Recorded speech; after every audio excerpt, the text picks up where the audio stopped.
Ну, на самом деле, поэтапно эта работа делается. Вот смотрите, у нас, будем говорить, три таких энергоузла. Южная Кутя, там Нерюнгринская ГРЭС, ну и Чульманская ТЭЦ. Так. Здесь у нас Якутская ГРЭС-2, это вот центральный энергорайон. И Западная Якутия, 3 гидроэлектростанции, и там еще в резерве стоит Меринская ГТС, значит, газотурбинная электростанция. И там, в общем-то, есть еще одна электростанция, Талаканская, значит, на нефтяных промыслах. Вот вокруг них централизованное электроснабжение. Значит, соответственно, там электроэнергия дешевле. Можно использовать ее и для развития промышленности, и для коммунального хозяйства. Например, в Сунтарском Улусе мы же начали делать перевод на электроотопление жилых домов. Значит, но недостаток в том, что эти энергосистемы не объединены, и поэтому есть проблемы с энергобезопасностью, ну мало ли что может случиться, а резерва нет. Вот поэтому поэтапно идет соединение. Вот сейчас уже построена линия электропередач, долго мы ее строили, из Нерюнгри через Томмот и на Майю. Значит, так, и она должна вот сейчас подключиться к подстанции Майя, и тогда, вернее, Южная Якутия соединится с центральной. Эта работа уже почти сделана. Там есть некоторые организационные вопросы, потому что энергетики говорят, что им не хватает нормативной базы, как им подсоединяться, там надо какие-то инструкции получить и так далее. Но я думаю, этот вопрос вот сейчас уже будет решен, потому что все готово. Когда строился нефтепровод Восточно-Сибирь-Тихоокеан, то для снабжения электроэнергии насосных станций на нефтепроводе была построена огромная линия передач. Она начинается в Тянышевском, там, где у нас ГЭС-1 и 2. Идет через Мирный в Ленск, потом через Кемпеляево, Лекнинск, а значит, из Лекнинска уже пришла Валдан. Значит, мы соединяем Южную Якутию и Западную. Для надежности нам надо еще соединить Западную и Центральную. Это значит, мы должны достроить линию Сунтар-Нюрба и потом ее привести в Якутск. Ну, это дело, может быть, будет долго. Вот мы 3 своих энергорайона объединим. Я еще раз говорю, это позволит расширить зону централизованного электроснабжения и ликвидирует маленькие дизельные в некоторых поселках и так далее, как вот в Алекнинске ликвидировали. Значит, но этого мало, мы еще должны соединиться с Магаданом, значит, так, чтобы у нас Хандага, Уснера тоже были задействованы в централизованную энергосистему. Потом в Магадане 2 ГЭС действуют, там дешевая очень электроэнергия, мы могли бы снизить у себя тарифы. И еще надо выходить на Иркутск. Значит, на Иркутск 2 путями. Там из Пеледуя ЛЭП уже строится на так называемый сухой лог. Это гигантское месторождение золота там. И там соединимся мы с Иркутской системой. А с другой стороны, значит, нам надо выходить на Усть-Илим или Усть-Кут, чтобы присоединиться. Эта работа тоже в программе есть. Но этого мало. Значит, даже если все это мы сделаем, мы значительную территорию республики централизуем, и будет хорошее надежное электроснабжение, снизим тарифы и так далее. Но у нас есть другая задача. У нас огромная часть электростанций занимает маленькие дизель-электростанции. Примерно 250 штук в Якутии. Там очень дорогая выработка электроэнергии, до 100 рублей киловатт-час.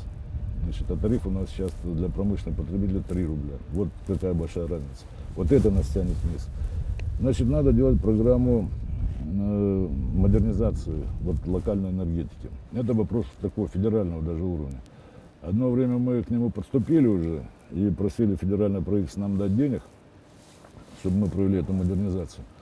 А за счет этого мы снизим тарифы, и тогда нам будем меньше получать дотаций. Там расчет был целый сделан. Ну, как инвестиционный проект. Но, к сожалению, в 2000-х годах это не получилось, вот сейчас к этому надо возвращаться. Ну, вопрос ставился на федеральном уровне для всего Дальнего Востока. Ну, к сожалению, он еще не решен, но к этому будем подходить. А так, вообще, в целом, у нас довольно-таки хорошая энергетика.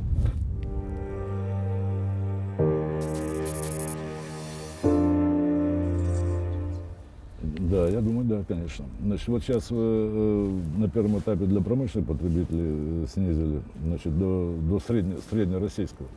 А дальше на следующем этапе, значит, надо снижать и для населения. Об этом говорил президент, когда говорил, что пора на Дальнем Востоке решать социальные вопросы. Но сразу вам скажу, что не все с этим согласны. Вот, например, недавно совещание проводил, значит, вице-премьер Казак. И говорит, нет, понимаешь, вот инициативу вы там протолкнули, значит, по снижению тарифов на Дальнем Востоке. Надо вернуться, потому что вы грабите все остальное в России. Но это совершенно неправильно. Я так вообще думаю, что по всей России должен быть одинаковый тариф на электроэнергию. Значит, она же у нас все-таки система единая была, когда-то создана в советское время. Это ее искусно раздробили на кусочки и передали в частные руки. Сложный вопрос, но надо добиваться, будем добиваться.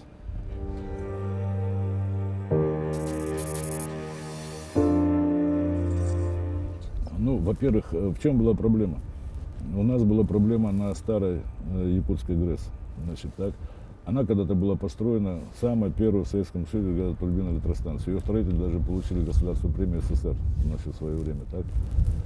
Но прошло время, и оборудование там устарело. Мы начали реконструкцию в 2005 году, вроде бы закончили полностью реконструкцию старой ГРЭС, и все турбины у нас были более-менее так в работе.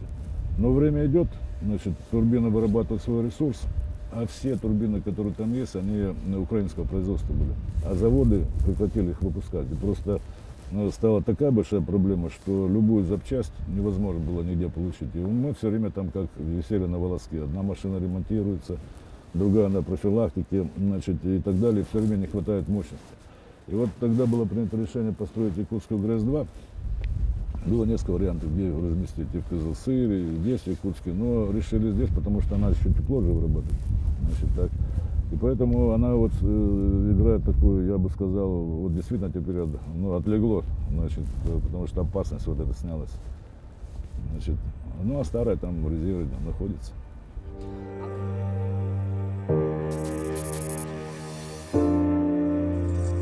Вообще-то говоря, поиск новых источников энергии – это необходимое дело. Так? Но значит, мы чрезмерно большие возлагаем надежды на так называемые возобновляемые, которые сейчас развиваются. Но представьте себе, что такое ветровая электроэнергетика. Значит, на самом деле ветровые электростанции не менее вредные, чем тепловые, потому что там они колебания, значит, происходят воздуха, атмосферы, и они очень вредно воздействуют на человека, очень вредно. Мы вот как-то за всякое разное там информационное шумиха пропускаем это, а в Европе уже целое движение, значит, возникло против ветровых электростанций. Потому что люди говорят, мы не можем жить, когда бесконечно, понимаешь, значит, лопасти работают. Птицы начали изменять маршруты своих перелетов и так далее. Это тоже опасное дело. Значит, ну, что касается солнечной энергетики, то она тоже до определенных пределов только может развиваться, потому что ставка делается на то, что вот идет глобальное потепление. Глобальное потепление связано с парниковыми газами, которые выбрасывают промышленность и энергетика. Надо прекратить, а вот солнечная энергия, она, значит, безопасна. На самом деле, если она разовьется в таких больших масштабах планетарных, то она тоже приведет к глобальному потеплению, потому что тепло, которое отражается от поверхности планеты, перестает отражаться, потребляется. Ну и потом неудобства определенные есть, где там разместить их там и так далее, и так далее. Этим надо заниматься, но я не думаю, что это решит кардинальную проблему. Надо искать другие возможности. В нашей стране есть большой неиспользованный потенциал гидроресурсов. Ну, конечно же, если строить такие огромные водохранилища, как, предположим, там на той же Вилюйской ГЭС или там в Центральной России на Волге, это никуда не годится, потому что занимаются пахотной землей и так далее. Но ведь есть в горах очень такие, вот у нас хотя бы в Якутии 20 створов, где глубокие каньоны по 70-80 метров, ну как пропасти. Значит, никого там нет, понимаешь, никак это не используется. Можем построить массу гидроэлектростанций. Почему этот вопрос не звучит вообще в мире? Потому что развитые страны используют свой потенциал примерно 96%. У них уже некуда строить, а надо строить и строить. И я думаю, что придет время, когда, по крайней мере, Южная Якутия, значит, будет крупным поставщиком электроэнергии в страны Юго-Восточной Азии за счет гидроресурсов. Ну а в перспективе было много же надежд на атомную энергию, значит, но на самом деле урановой руды не больше, чем нефть и газ. Значит, это тоже исчерпаемый источник. Раньше велись большие работы в Советском Союзе по термоядерной энергетике. Значит, ну они у нас, мы хотя и самые продвинутые были, но ничего пока не добились. Сейчас европейцы занимаются, вы знаете, вот ЦЕРН, этот там проект и так далее. Тоже пока ничего не получается. Поэтому эта глобальная проблема будет стоять перед всеми нами.